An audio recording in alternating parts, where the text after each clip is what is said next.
When I was a kid, there was a television program called Korg 70,000 BC.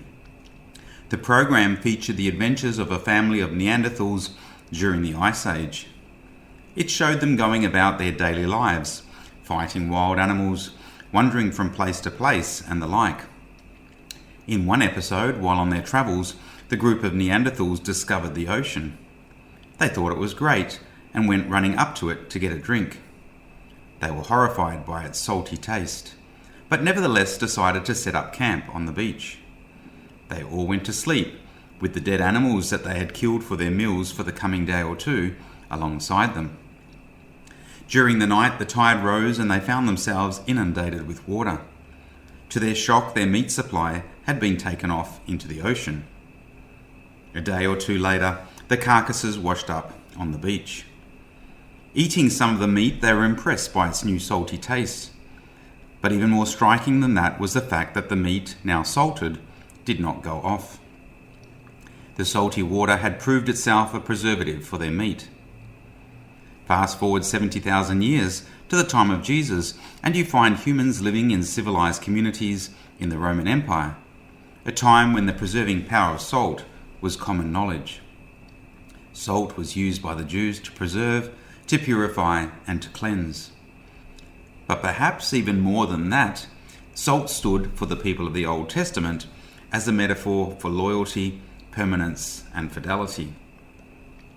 Brothers and sisters, having been given the context of life in Jesus' time, we can now look with a better understanding at his words in today's Gospel. Jesus, knowing the critical nature of salt in his time, says, "You are the salt of the earth." To be likened to salt is to be likened to a very essential element of life.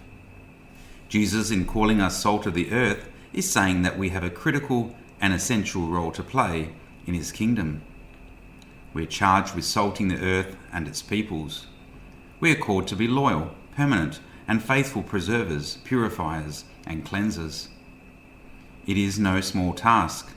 Imagine trying to be salt to the earth during the pagan days of the Roman Empire, when Christianity was violently opposed.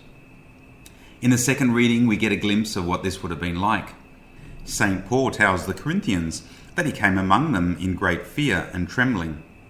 But nevertheless, he didn't fail to proclaim the truth of the crucified Christ. And we know what happened to Paul because of his salt-like nature: beatings, lashings, stonings, imprisonment, and ultimately beheading. Paul was very much aware of the call to follow Christ in all things, and the risk that if he were to become tasteless, that Jesus would tell him that he was good for nothing, to be thrown out and trampled underfoot by men. Brothers and sisters, this analogy applies to us as well.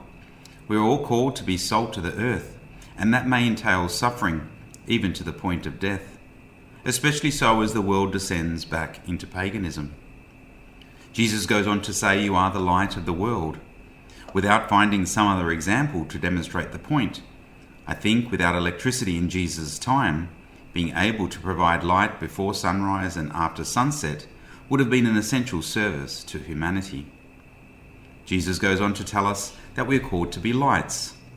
We must be put on lampstands so that the light can provide light to the world, and this very light would ultimately give praise to our Father in heaven. What sort of light is he speaking of, brothers and sisters? Again, another big ask from Jesus.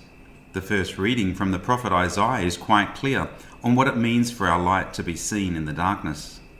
As Christians, we're called to feed, clothe, and shelter the homeless.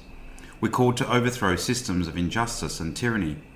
We're called to be gentle and humble of heart and to bring relief to the oppressed.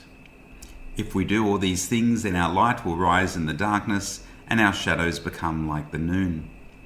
But more than that, the glory and power of our God will be made manifest in the world. Is there anyone that comes close to Mother Teresa of Calcutta in doing the very things the prophet Isaiah exhorted all the people of God to do? And Mother Teresa was very much a light to the nations, demonstrating in her work the mercy and love and power of God. And in doing so, she brought about so many conversions to the faith, and I suspect numerous priestly vocations as well. So, brothers and sisters, let us ask the Father to give us the courage to speak the truth, to a world increasingly hostile to Christ and his church, so that we too may be salt of the earth. And when we're not proclaiming his truth, let us take up the less glamorous tasks of feeding, clothing and housing the homeless, fighting injustice and liberating the oppressed. And then we pray that his light may shine like the day and his name be forever praised among the nations, because those who claim to follow him did as he asked.